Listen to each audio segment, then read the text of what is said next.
ఈరోజు ఆ కెననియా గూర్చి పరిపూర్ణమైన వివరాలు మనం విందాం. మందసాన్ని మోసే క్రమాన్ని లేవీలకు నేర్పటానికి నియమించబడ్డాడు. అంటే మోయటానికి కూడా ఎవరిష్టం వచ్చినట్లుగా వాళ్ళు మోయకూడదు. మోయటానికి కూడా ఏముండాలి? క్రమం ఉండాలి. దైవజనమా, క్రైస్తవుడు ప్రతి విషయంలో క్రమం కలిగిన వాడిగా ఉండాలి. ఉదయం లేచే సమయం, రాత్రి పండుకునే సమయం, ప్రార్థించుకునే సమయం, దేవుని వాక్యం ధ్యానించే సమయం, ఆదివారపు ఆరాధనకు వచ్చే సమయం, ప్రతి విషయంలో క్రమం ఉండాలి. ఎందుకంటే జట్టి అయిన వాడు నియమం ప్రకారం పోరాడితేనే వానికి కిరీటం దక్కుతుంది.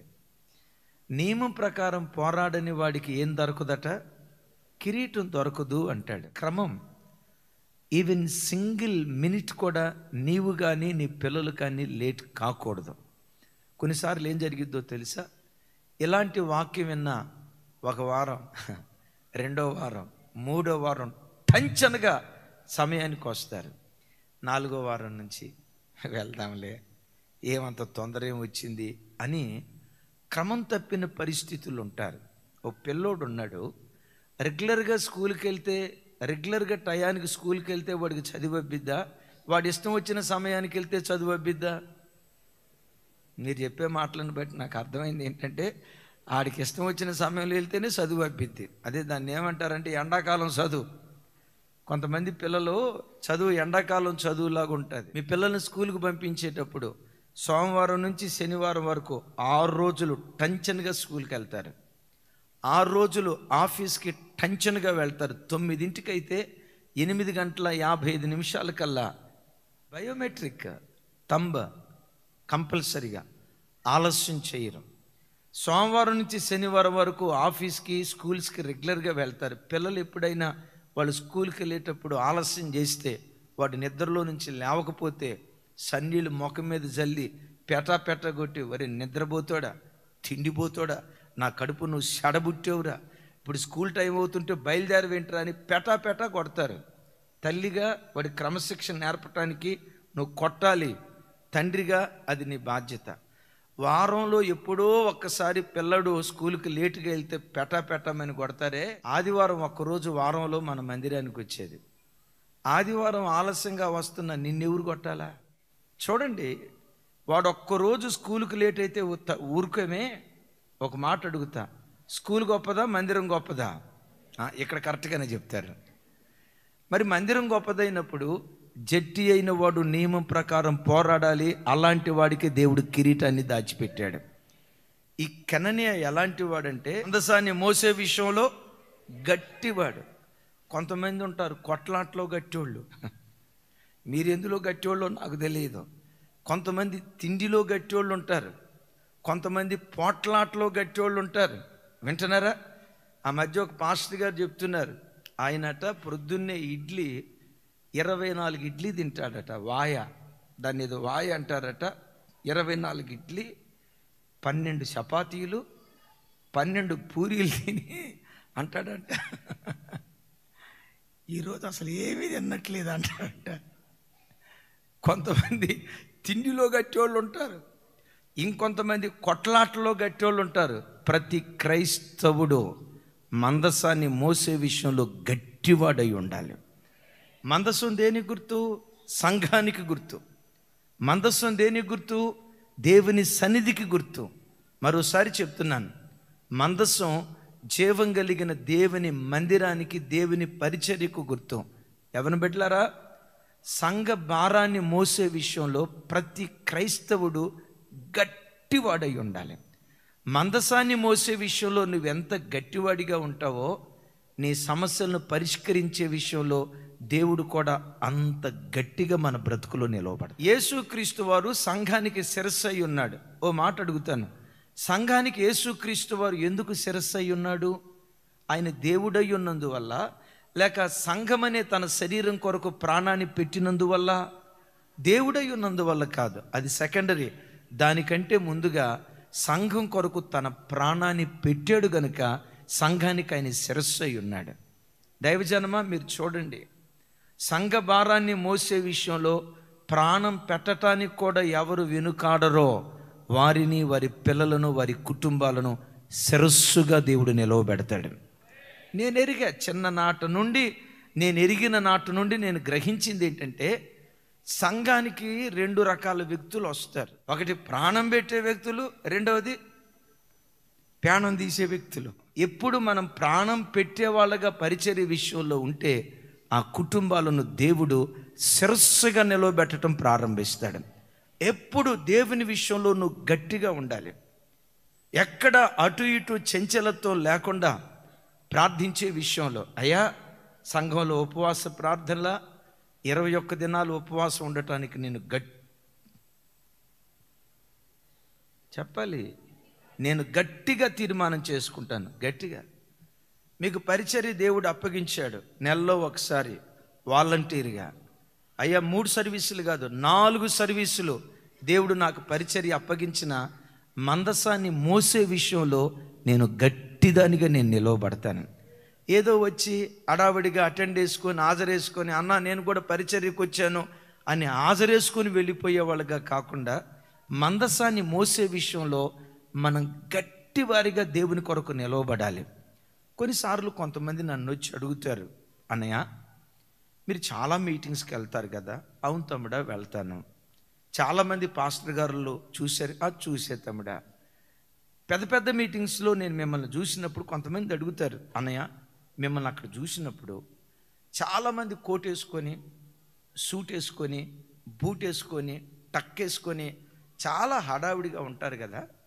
వాళ్ళని చూసినప్పుడు మీకు కూడా ఒకసారి కోట్ వేసుకుందామని ఏమి అనిపించదని. ఆ తమ్ముడికి వచ్చిన డౌట్ చూడండి, మీకు ఎప్పుడు అట్లా అనిపించలేదా అన్నాడు. నేను అన్నా, కోట్ వేసుకోవటం తప్పేం కాదు, సూట్ వేసుకోవటం తప్పేం కాదు. ఒక్కొక్క ప్రాంతంలో ఒక్కొక్క వాతావరణం ఉంటుంది.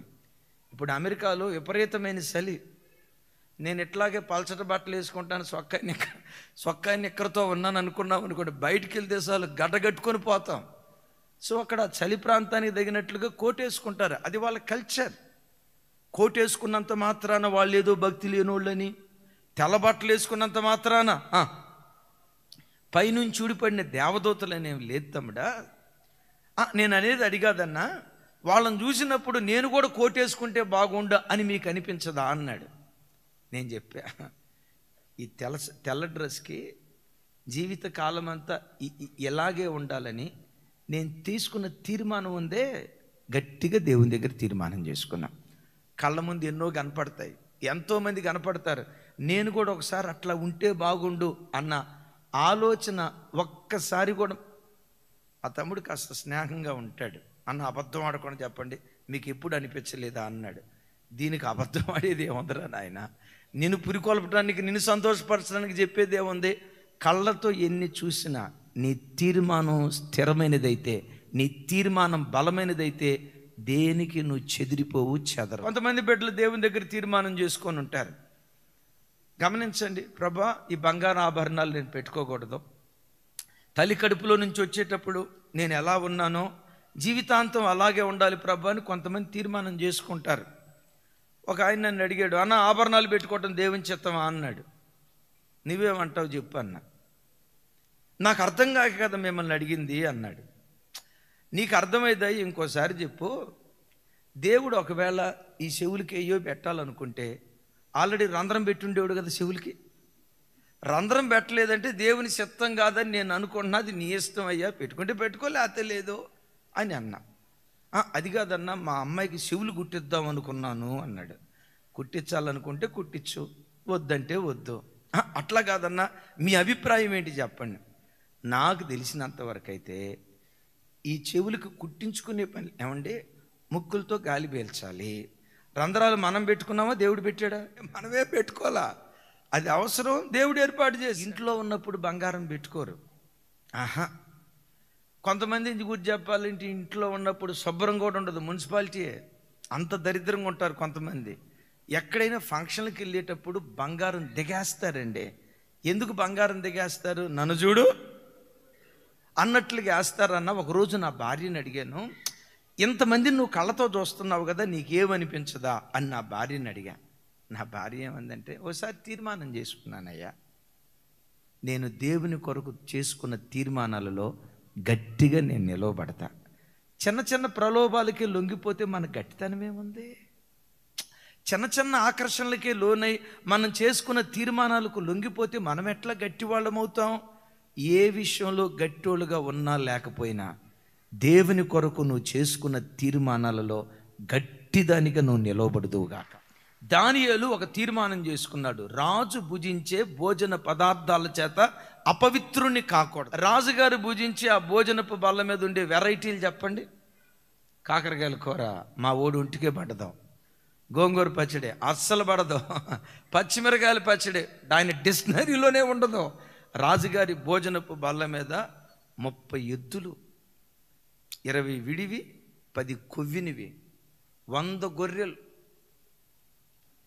ఇది నెల రోజుల మెనూ కాదు, ఒక్క రోజుకొచ్చి బాతులు, దుప్పులు, ఎర్ర దుప్పులు ఈ కాలానికి సరిపోదు. ఇలాంటి రుచికరమైన భోజన పదార్థాలు దానియేలు కళ్ళ ముందు మెదిలాడుతున్నాయి. కాస్త లూజ్ అయితే చూసి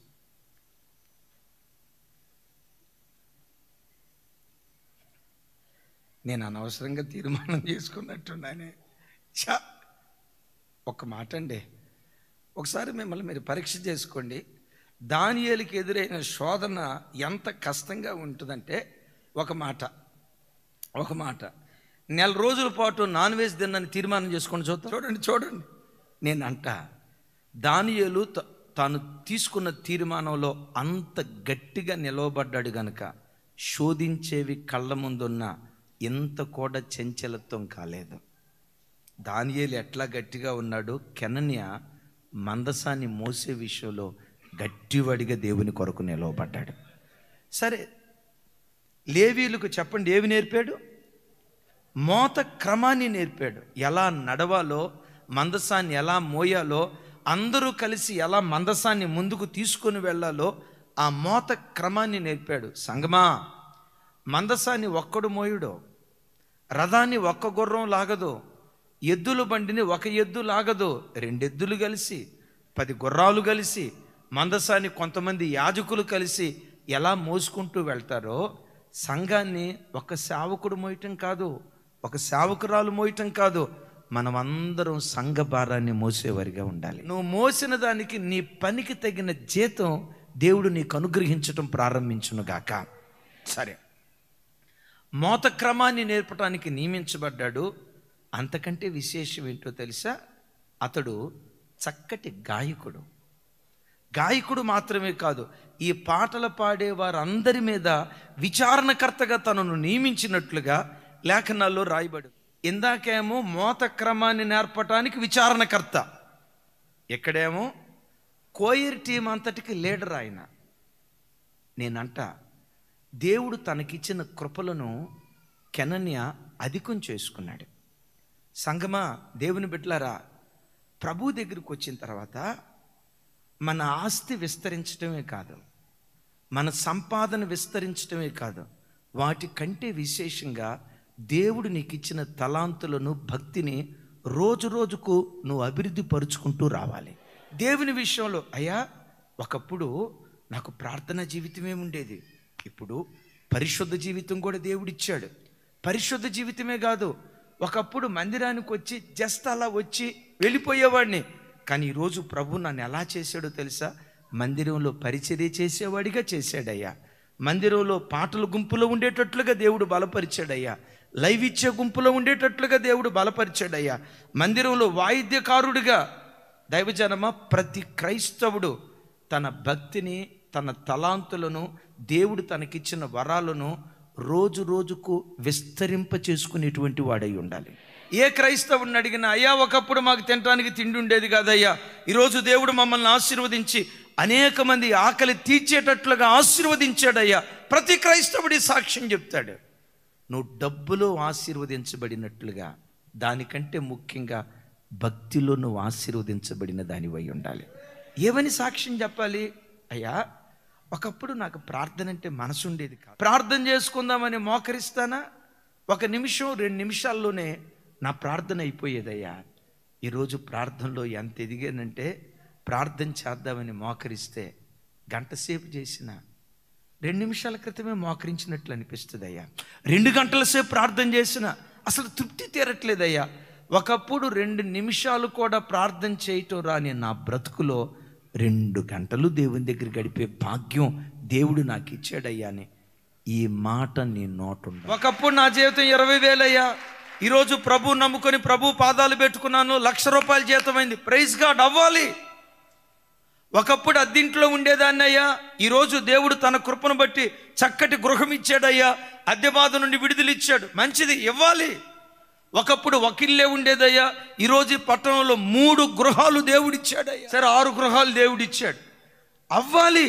దేవుని బిడ్డలు ఆశీర్వదించబడాలి ఆయన నామఘనత కొరకు. అయితే నువ్వు అనాల్సిన మాట ఏంటో తెలుసా? 3 గృహాలు దేవుడు ఎలా అభివృద్ధి పరిచాడో, ఒకప్పుడు 3 నిమిషాల ప్రార్థనా జీవితం కూడా లేని నా జీవితంలో 3 గంటలు ప్రభు దగ్గర గడిపే భాగ్యం దేవుడు నాకు ఇచ్చాడయ్యా. ప్రార్థనలో నేను ఎదిగా, పరిశుద్ధతలో నేను ఎదిగా, దేవుని మందిరంలో పరిచర్య చేసే విషయంలో నేను ఎదిగానని ప్రతి బిడ్డ భక్తిలో ఎదిగినటువంటి వాడై ఉండాలి. మోత క్రమాన్ని నేర్పే విచారణకర్త అంతటితో ఆగిపోలేదు. ఇప్పుడు ఎక్కడికి వచ్చాడు? గాయకులకు పాటలు నేర్పే ఆ విచారణకర్తగా, కోయర్ లీడర్గా ఉన్నాడు. బిడ్లారా, నా వైపు చూడండి. మీరు మందిరానికి వచ్చారంటే ఏదో ఒక పనిలో పాలిభాగస్తులు అవ్వండి. ఏదో ఒక పనిలో. కోర్స్ మీరు ఇంజనీర్లు అయి ఉండొచ్చు, డాక్టర్లు అయి ఉండొచ్చు. ఇంకో మాట చెప్పంటారా? అలా చక్కగా చదువుకొని మంచి స్థితిలో ఉన్న మీరు పరిచర్యలో, మందిరంలో పరిచర్య చేస్తే మిమ్మల్ని చూసి అనేక మంది ఇన్స్పైర్ అవుతారు. ఈ అన్న సాఫ్ట్వేర్ ఇంజనీర్ అట, 3 లక్షల జీతం అట. చూడు చూడు చూడు, మందిరంలో చీపురి కట్టబట్టుకొని ఊడుస్తున్నాడు. ఈ అన్నకు 2 లక్షల రూపాయల జీతం అట. చూడు, చిన్న పిల్లోడిలాగా వచ్చి లైవ్ దగ్గర కూర్చొని లైవ్ ఇస్తూ ఉన్నాడు. ఎంత దీనుడిగా బ్రతుకుతున్నాడో.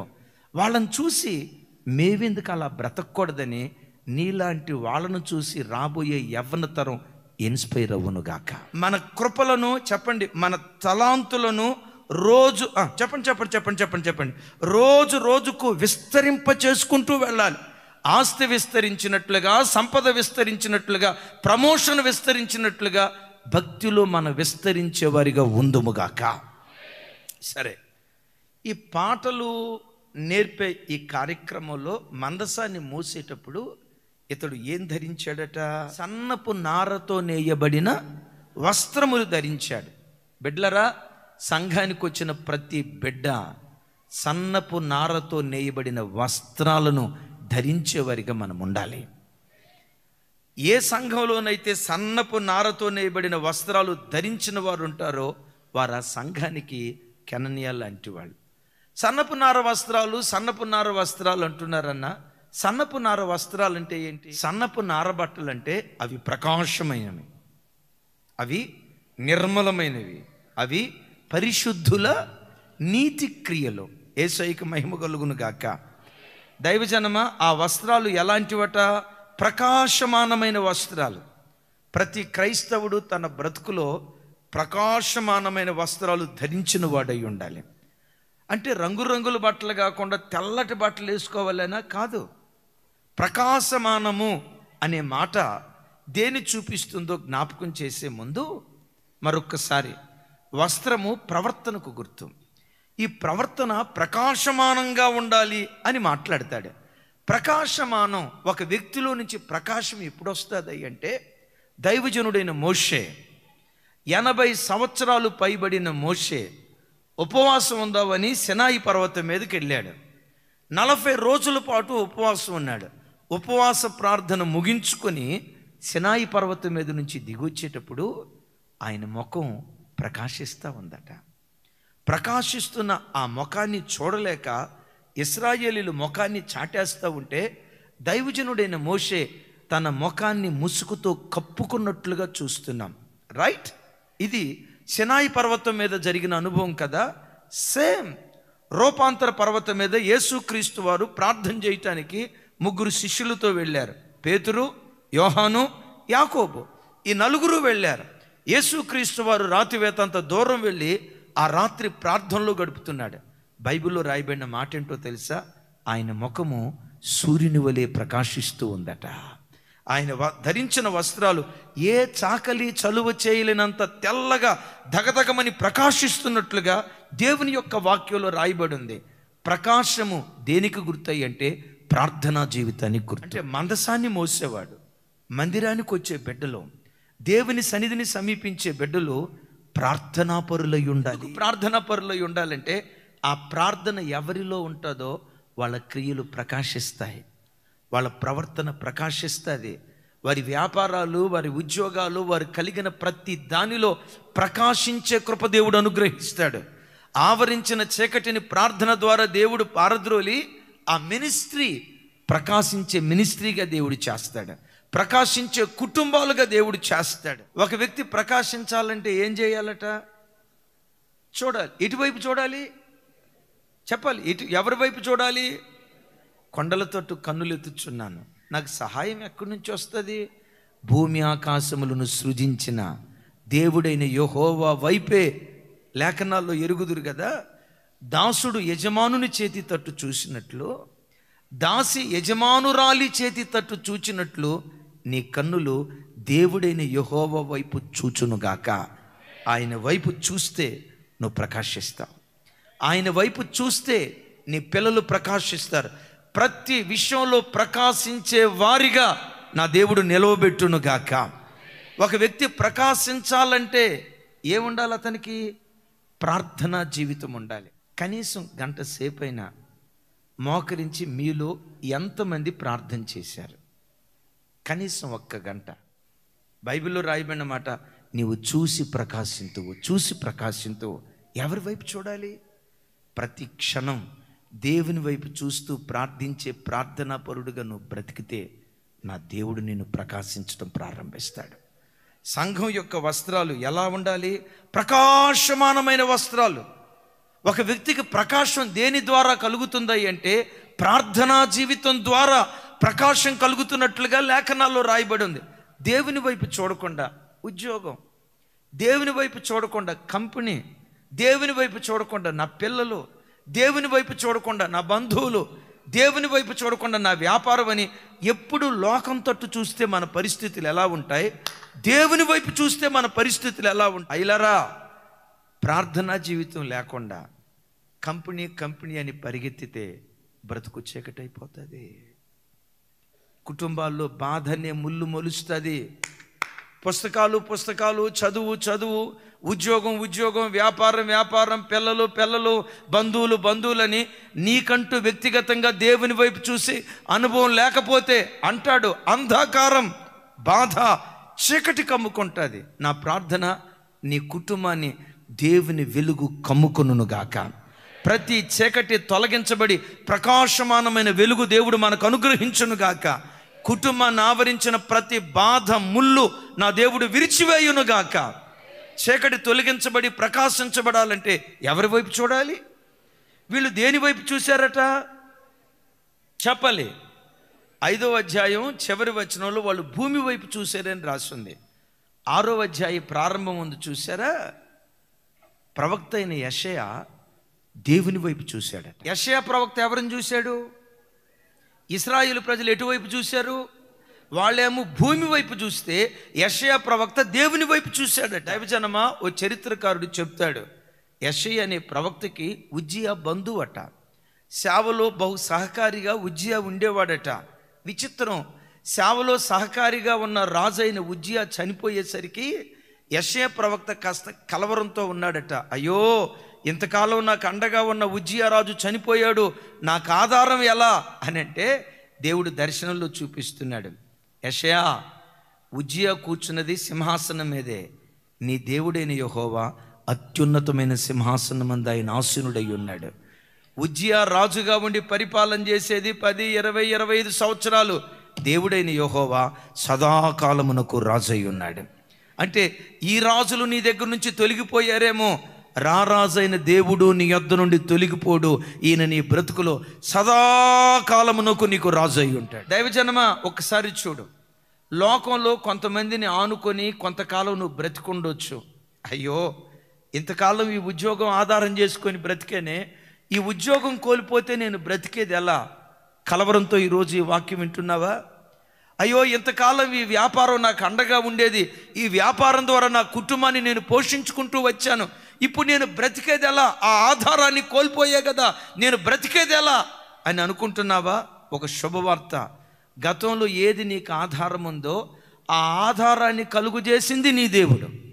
ఆధారం తొలగిపోయిందేమో కానీ ఆధారాన్ని కలుగు చేసే దేవుడు ఎప్పుడు నీ బ్రతుకులో ఆయన నిలిచే ఉంటాడు. ఒక మార్గం మూయబడితే అంతకంటే శ్రేష్టమైన మార్గాలు నీ బ్రతుకులో నా దేవుడు తెరుచునుగాక.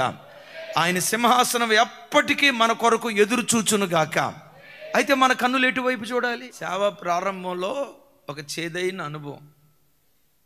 రెంట కట్టాలి 1600, తినటానికి గతి లేని పరిస్థితి.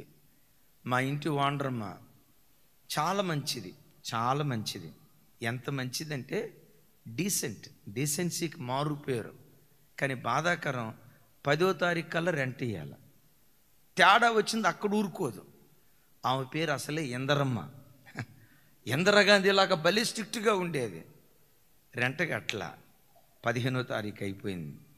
ఫోన్ చేసింది ఆవిడ శనివారం, పాస్టర్ గారు మీరంటే నాకు చాలా గౌరవం, అట్ దట్ సేమ్ టైం మాకుండే కమిట్మెంట్స్ మాకుంటాయి, మేము కట్టాల్సిన లోన్లు ఉన్నాయి, మాకు మీరు రెంట్ ఇవ్వకపోతే మీరు ఖాళీ చేసి వెళ్ళిపోండి, నేను రేపు సాయంత్రం వస్తాను, లేకపోతే ఎల్లుండి వస్తాను, లేదు ఈరోజు రమ్మంటే ఈరోజు వస్తాను, నా రెంట్ ఇవ్వండి, మా కమిట్మెంట్స్ ఉన్నాయండి. శనివారం నేను అన్నాను, అమ్మా ఇంద్రమ్మ గారు రేపు ఆదివారం మధ్యాహ్నం ఇచ్చేస్తానమ్మా, తప్పకుండా రేపు మధ్యాహ్నం ఇచ్చేస్తానమ్మా అన్న.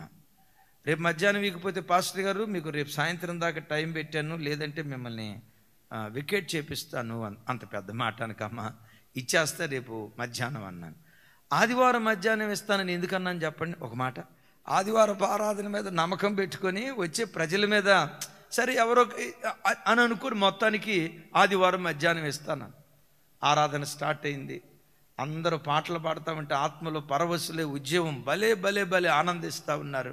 నా పరిస్థితి చెప్పమంటారా? నా గుండె ఎందరమ్మ ఎందరమ్మ ఎందరమ్మ ఎందరమ్మ, ఫోన్ చేస్తుందేమో, ఏం చెప్పాలి, ఇదే భయంతో ఉన్నా. అందరూ ఆత్మలో పరవశులయ్యారు. ఆరాధన అయిపోయింది. అన్న ప్రైజ్ లార్డ్ అని అందరూ సంతోషంగా చెప్పారు, నేను సంతోషంగా చెప్పాను. నేను మేము వెళ్ళిపోయిన తర్వాత కానుకలు తీసి ఆ వచ్చిన కానుకలతో అద్దె కడదామని అనుకొని ఆ కానుకలు పెట్టి తీసాం.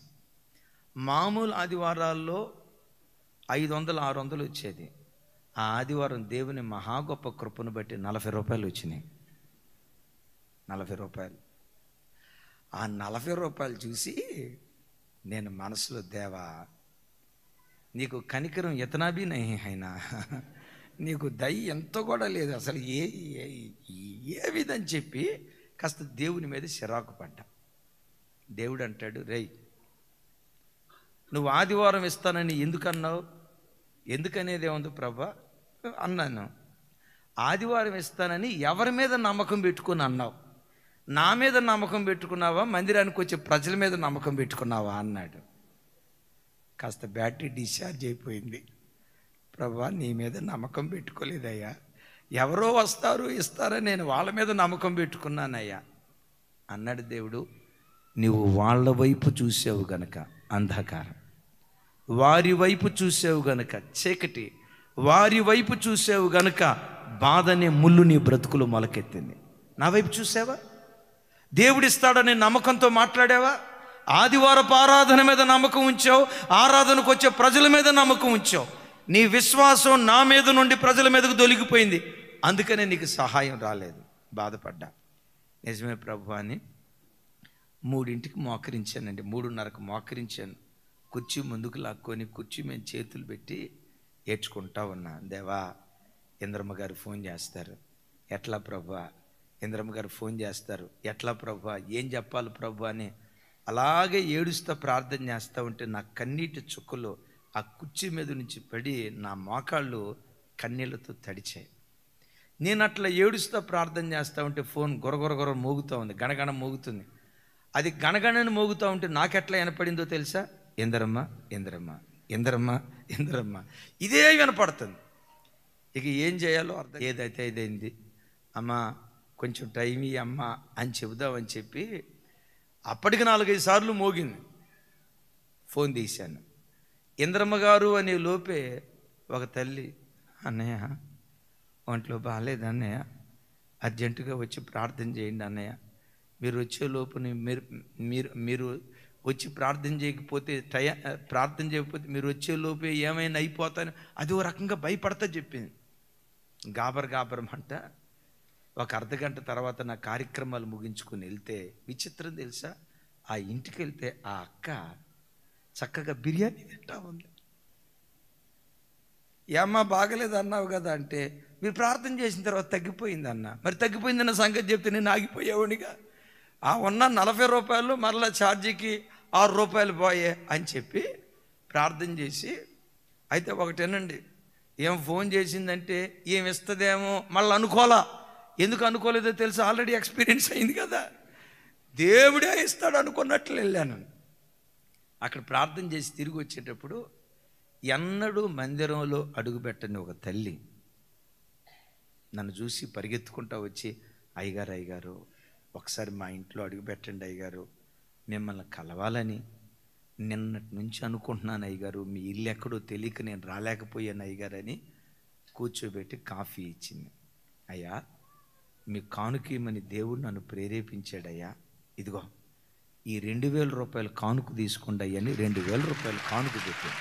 అప్పుడు నాకు అనిపించింది, నన్ను ఏ దేవుడు పిలిచాడో ఆ దేవుని వైపు చూసినప్పుడు మధ్యాహ్న కాల తేజస్సులాగా బ్రతుకు ప్రకాశించింది. వచ్చా ఇంటికి రావటంతో మా ఇందిరాగాంధీ గారికి ఫోన్ చేశా, అమ్మా ఇందిరమ్మ ఈరోజు సాయంత్రం రెంట్ ఇచ్చేస్తాను, హుషారుగా చెప్తా. అమ్మగారు ఈరోజు రాత్రి మా ఇంట్లోని భోజనం చేసి వెళ్ళండి అయ్యగారు. అయ్యగారు మీ ఇంట్లోనా? అవునమ్మా మా ఇంట్లో భోజనం చేసి వెళ్ళండి, మీరు చాలా మంచివాళ్ళు అని చెప్పి మొత్తానికి ఆ రోజు సాయంత్రం వచ్చిందండి. ఆ రోజు నుండి టిల్ డేట్ ఒక మనిషి మీద నమ్మకం పెట్టుకోవటం, ఇదిగో ఈయన వస్తాడు ఈయన ఇస్తాడు, ఆ దరిద్రపు ఆలోచన ఆ రోజు నుండి సిలువ వేయబట్టడానికి దేవుడు కృప చూపించాడు. ఆయన వైపు చూస్తే మన బ్రతుకులు ప్రకాశిస్తాయి. మీరు నమ్మండి, ఇప్పుడు ఏది ప్రారంభించినా ఒకటే చెప్తున్నాను, చేతి నిండా డబ్బులు పెట్టుకొని ఏ పని ప్రారంభించట్లేదు. గుండెల నిండా దేవుని పట్ల విశ్వాసం పెట్టుకొని మాత్రమే ఏ పనైనా ప్రారంభిస్తాం. చూసేవాళ్ళు వినేవాళ్ళు అనుకుంటారు, అబ్బా మెదకులో స్థలం అంటున్నారు అన్న, ఎకరాల పొలం అంటున్నారు, అక్కడ హైదరాబాదులో ఔటర్ రింగ్ రోడ్ దగ్గర అంటున్నారు, అక్కడ చర్చి కడదాం అంటున్నారు, ఎక్కడ మీటింగ్ పెడదాం అనుకుంటున్నారు. ఓహో జ్యోతక్క జర్మీ అన్న కనీసం 10 కోట్ల, ఆ కోట్లు లేవు ఈ కోట్లు లేవు. కానీ కొంతమంది తెలియని వాళ్ళు ఏమనుకుంటారంటే ఎంత బ్యాంక్ బ్యాలెన్స్ ఉందో. చిత్రం తెలుసా, ఏది ఏ పని ప్రారంభించినా ఒకటే చెప్తున్నా, మా కొరకు ప్రాణం పెట్టే బిడ్డలు మీరు, మీ కుటుంబాలను ఎంత ప్రేమిస్తారో మమ్మల్ని అంత ప్రేమిస్తారు. నా హృదయపూర్వకంగా ఈ మాట చెప్తున్నా. కానీ ప్రేమించేది మిమ్మల్ని, నమ్మకం ఉంచేది మాత్రం మన రాజశేఖరయ్య గారు చర్చిల్ ఎడ్యుకేషన్ రోజు చెప్పారు. ఏం చెప్పారో తెలుసా, నా కొడుకుని అస్సలు నమ్మను, నా భార్యను అస్సలు నమ్మను, నా కూతురుని అస్సలు నమ్మను. ఆ మాట వింటా ఉంటే ఏంటి మరి ఎట్లా అని అనిపించింది. కానీ ముగింపులో ఏమన్నారు తెలుసా, వాళ్ళను ప్రేమిస్తా, నమ్మిక ఏదైనా ఉన్నదా అంటే దేవుని మీద మాత్రమే నమ్మకం ఉంచుతా. అది ఎప్పుడు అర్థమైంది అంటే ఒక స్థాయికి వచ్చినప్పుడే అర్థమైంది. కానీ వినేవాళ్ళకి అర్థం, వీటి దూరం కాకపోతే భార్యను నమ్మకపోతే ఎవరు నమ్ముతాం చెప్పండి తమ్ముడా? భార్యను నమ్మకపోతే ఎవరు నమ్ముతాం? పిల్లలు నమ్మకపోతే అని అంటాం కదా. ఆ దైవజనుడు చెప్పిన మాట, ప్రేమించు భార్యని, ప్రేమించు భర్తను, నమ్మిక ఏదైనా ఉన్నదా అంటే అది దేవుడు మాత్రమే అయ్యుండునుగాక. వారు ఆయన తట్టు చూడగా వారికి వెలుగు కలుగును, వారి ముఖములు ఎన్నడూ లజ్జింప. నీలో ఎంత ప్రార్థన ఉంటుందో నీ ఇంటిలో నుండి అంత ప్రకాశం బయలుదేరుతుంది. వాళ్ళు ధరించిన వస్త్రాలు ప్రకాశమానమును నిర్మలమైనవి అని రాసింది. బిడ్డలారా ఒకసారి వినండి, నిర్మలము అంటే నిర్మలము, ప్లస్ చూడండి, అంటే అసహ్యమైనది ఏది లేకుండా నిర్మలమైన ప్రవర్తన కలిగిన వారిగా వారు ఉన్నారు. సంఘం నిర్మలమైనదిగా మార్చబడాలి. సంఘం నిర్మలమైనదిగా ఉండాలి. సంఘం నిర్మలమైనదిగా ఉండాలంటే ఏం చేయాలో 4 మాటలు టకటక. ఇట్లారా చూడండి, దుష్టకార్యాల్లో మునిగి తేలేవాడికి ఒరే పరిశుద్ధంగా బ్రతకాలరా, పవిత్రంగా బ్రతకాలరా, తప్పుడు చూపు ఉండకూడదురా, ఆ సెల్ ఫోన్తో అట్లా ఆడుకోకూడదురా, బైబిల్ చదువుకోవాలరా, మోకరించాలరా, ప్రార్థన చేసుకోవాలరా అని చెప్తే ఈ భక్తి సంబంధమైన మాటలు కొంతమందికి ఎట్లా ఉంటాయో తెలుసా? వెర్రితనంగా ఉంటాయి, వెకిలిగా ఉంటాయి. ఎందుకు భక్తి సంబంధమైన మాటలు వానికి వెర్రితనంగా ఉన్నాయో తెలుసా? వాడు దుష్టుడు కనుక. తమ్ముడు, చెల్లి, నువ్వు బుద్ధివంతుడు అయితే భక్తి సంబంధమైన మాటలు ఇట్టే నువ్వు గ్రహించగలుగుతావు. నువ్వు బుద్ధివంతుడు అయితే, బుద్ధి కలిగిన మనుషుడు అయితే భక్తి సంబంధమైన ఏ మాట చెప్పినా ఇట్టే నువ్వు గ్రహించి అలవర్చుకోవటానికి నువ్వు ప్రారంభిస్తావు. దుష్టుడున్నాడే, వాని లోపటున్న ఆ దుష్టత్వము శ్రేష్టమైన సంగతులు గ్రహించకుండా వాని మనోనేత్రాలకు మూత వేస్తాయి. మెట్టుకు దేవుని సన్నిధి చేరిన బుద్ధివంతులైన మనం ఈ దినం చేయాల్సింది ఏంటో తెలుసా? నిన్ను నీవే శుద్ధి చేసుకోవాలి. బిడ్డలారా చూడండి, నిన్ను నీవే శుద్ధి చేసుకోవాలి. నీ ముఖం మీద దుమ్ము పడింది,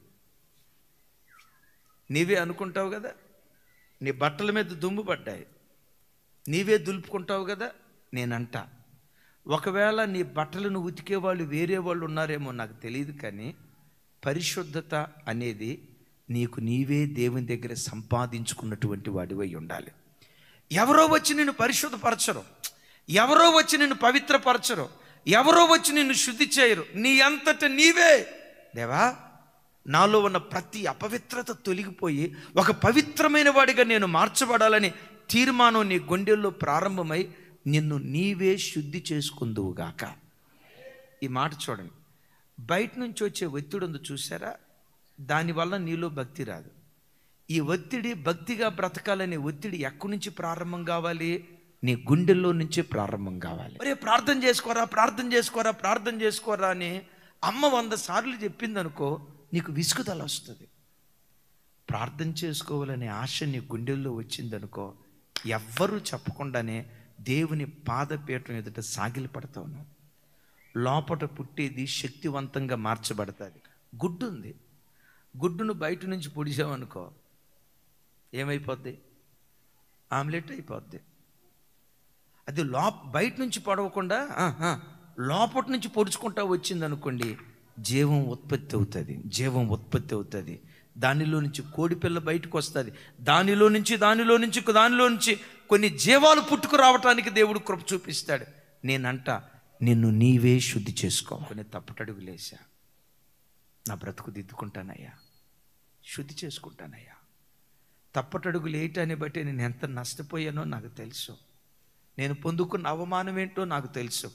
నన్ను దిద్దుబాటు చేయటానికి నా కొరకే నువ్వు కోడికలు ఏర్పాటు చేసావు. ఒక 2 రోజులు ఆఫీస్కి సెలవు పెడతానయ్యా, ఉద్యోగానికి సెలవు పెడతానయ్యా, నీ సన్నిధికి వచ్చి వాక్యం చేత నన్ను నేను శుద్ధి చేసుకుంటానయ్యని, వాక్యం చేత నిన్ను నీవే శుద్ధి చేసుకునేవాడిగా దేవుని సన్నిధిలో బ్రతుకుదువుగా. కాబట్టి నిన్ను నీవే శుద్ధి చేసుకోవాలి. రెండవది, దేవుడు శుద్ధి చేయటం ప్రారంభిస్తాడు. దేవుడు 3 రకాలుగా శుద్ధి చేస్తాడు. నంబర్ 1, శ్రమల ద్వారా శుద్ధి చేస్తాడు. నంబర్ 2, వాక్యం ద్వారా శుద్ధి చేస్తాడు. నంబర్ 3, పరిశుద్ధాత్మ ద్వారా దేవుడు మనల్ని శుద్ధి చేస్తాడు. బిడ్డలారా, మనం అందరం ఎవరేమో తెలుసా? వెండి విమోచించబడిన ప్రజలం. మనం ఎవరేమో తెలుసా? బంగారం, విశ్వాసపు బీజం మన హృదయంలో నాటబడిన వారి. ఒకవైపు మనం వెండి విమోచించబడిన ప్రజలం, మరోవైపు మనం బంగారం. ఎవరిమి? మన గుండెల్లో అమూల్యమైన విశ్వాసాన్ని దేవుడు నాటాడు. నీ దేవుడు ఎవరో తెలుసా? కంసాలి. వెండి బంగారం లాంటి నిన్ను దేవుడే తన చిత్తానుసారంగా శ్రమల కొలిమిలో దేవుడు పొట్టం వేస్తాడు. ఒకటి గమనించు, నిన్ను నాశనం చేయాలని కాదు, శుద్ధ సువర్ణంగా మార్చాలని దేవుడే తన చిత్తానుసారంగా కొలిమిలో పొట్టం వేసి శ్రమలనే అగ్నితో దేవుడు కాలుస్తాడు. అయితే సంగమా, ఒకటి గమనించండి, శ్రమలనే అగ్నితో దేవుడు నిన్ను కాల్చేది నిన్ను నాశనం చేయాలని కాదు సుమి. నీవేదో నాశనమై బూడిదైపోతే సంతోషించాలని కాదు. అలాంటి శాడిటిజం కలిగిన దేవుడు కాదు ఆయన. ఈయన ఎవరో తెలుసా? అగ్నిలో బంగారాన్ని వెండిని పుట్టం వేసినట్లుగా దేవుడు మనలను పుట్టం వేస్తాడు. దేని కొరకో తెలుసా? నీలో నాలో ఉన్న మస్తును తొలగించటానికే దేవుడు పుట్టం వేస్తాడు. కంసాలి బంగారాన్ని కొలిమిలో వేసినప్పుడు ఎట్లా కూర్చుంటాడో దేవుడు కూడా అట్లా కూర్చొని మనల్ని శుద్ధి చేస్తాడట. ఎలాగో చెప్పమంటారా? ఇప్పుడు కంసల ఆయన దగ్గరికి మనం వెళ్ళాం మాట్లాడటానికి. అప్పుడే ఆయన బంగారం పొట్టంలో అగ్నిలో వేశాడు. బంగారాన్ని అగ్నిలో పొట్టం వేసి మన వైపు తిరిగి, ఏం బెదరు, బాగున్నావా? పిల్లలు ఎట్టున్నారు? పిల్లలకు ఉద్యోగాలు వచ్చినాయా? మన ఊరిలో పలానోళ్ళు ఎట్టున్నారు? అదే సుబ్బయ్య ఎత్తుంది, సుబ్బమ్మ ఎత్తుంది, వెంకయ్య అన్న ఉన్నాడు, వాళ్ళు ఎట్లున్నారు అని ఇట్లా తిరిగి బాతాన పెట్టుకుంటాడా? బాతాకాన పెట్టుకుంటాడా? ఏంటి సంగతులు? ఎందుకు వచ్చావు? ఇంట్లో అందరూ బాగున్నారా అని బంగారం వైపు చూస్తాడా? బంగారం వైపు చూడకుండా ఇటువైపు తిరిగి బాతాకాన పెట్టుకుంటే బూడిదైపోతుంది. నీ దేవుడు ఎవరో తెలుసా? ఎంతవరకు కాల్చాలో అంతవరకే కాలుస్తాడు, ఎంతవరకు శోధించాలో అంతవరకే శోధిస్తాడు. బైబిల్లో రాసింది కదా, సహించునంత శోధనే దేవుడు మనకు అనుమతిస్తాడు, కానీ సహించలేని శోధన దేవుడు అనుమతించడు. ఇంకో మాట చెప్పమంటారా? సహించగలిగే శోధనే దేవుడిస్తాడు, సహించటానికి కావలసిన శక్తిని కూడా దేవుడు ఎప్పుడు, బిడ్డ నువ్వు నాశనమయ్యే అగ్ని లాంటి శోధనలు ఇవ్వడు. దేవుడు అగ్ని లాంటి శోధనలు ఇచ్చి నేను శుద్ధ సువర్ణంగా దేవుడు మారుస్తాడు. ఆమేన్. ఈరోజు ఒకవేళ అగ్ని లాంటి శోధనలు నువ్వు ఎదుర్కొంటున్నా, ఒకరోజు రాబోతుంది సువర్ణంలాగా దేవుడు నిన్ను చేయునుగాక. మనలో ఉన్న మాలిన్యాన్ని తొలగించడానికి మాత్రమే అగ్నిలో దేవుడు పుట్టం వేస్తాడు. ఒకటి, శ్రమల ద్వారా దేవుడు శుద్ధి చేస్తాడు. రెండవది, వాక్యం ద్వారా దేవుడు శుద్ధి చేస్తాడు. వాక్యంలో చూస్తాం కదా, నిర్మలమైన వాక్యమనే పాలను మీరు అపేక్షించండి అంటాడు. ప్రతి దినం వాక్యమనే పాలను త్రాగుతాం. వాక్యమనే నీళ్ల చేత మనలను మనం ఉదక స్నానం చేసుకునేటువంటి వారిగా ఉండాలి. 2 రకాల స్నానాలు ఉంటాయి. కొంతమంది స్నానం చేస్తారు, ఒళ్ళు తలవకుండా స్నానం చేస్తారు. పైపైన దేవుని వాక్యం చదువుకుంటూ వెళ్ళటం కాదు, ఆ వాక్యంతో ఉదక స్నానం జరగాలి, ఉదక స్నానం జరగాలి. ఆ వాక్యం చదువుకుంటూ నిన్ను నువ్వు కడుక్కోవాలి. డైలీ డివోషన్ వాక్యం చదువుతావు. ఆ వాక్యం చదివేటప్పుడు ఎక్కడో నీ క్యారెక్టర్ కనపడుతుంది, ఎక్కడో నీ స్వభావం కనపడుతుంది, ఎక్కడో నీ నడక పడక బలహీనత బుద్ధిహీనత ప్రతిదీ వాక్యంలో కనపడుతుంది. అది కనపడినప్పుడు వాక్యంతో నిన్ను నిర్మలునిగా మార్చుకుంటూ రావాలి. మూడవది, దేవుడు మనల్ని ఎలా నిర్మలునిగా చేస్తాడంటే పరిశుద్ధాత్మ ద్వారా. ఆఖరి మాట అంటాడు, అవి పరిశుద్ధుల నీతి క్రియలు. ఎలాంటి క్రియలట? అంటే మన క్రియలు ఎలాంటివై ఉండాలి? దైవజనమ, ఎలాంటి ప్రకాశమానమైన నిర్మలమైన వస్త్రాలు ధరిస్తే, కెనన్య మందసాన్ని మోసాడేమో, కెనన్య దావీదు ఎదుట నిలవబడ్డాడేమో. ప్రకాశమానమును నిర్మలమైన ఈ వస్త్రాలు ధరించిన వారు పరమదావీదైన యేసుక్రీస్తు ఎదుట మనం నిలవబడతాం. యేసుక్రీస్తు ఎదుట నడిచే కృప దేవుడిస్తాడు. యుగాయుగాలు పరలోక రాజ్యంలో బ్రతికే భాగ్యాన్ని దేవుడిస్తాడు.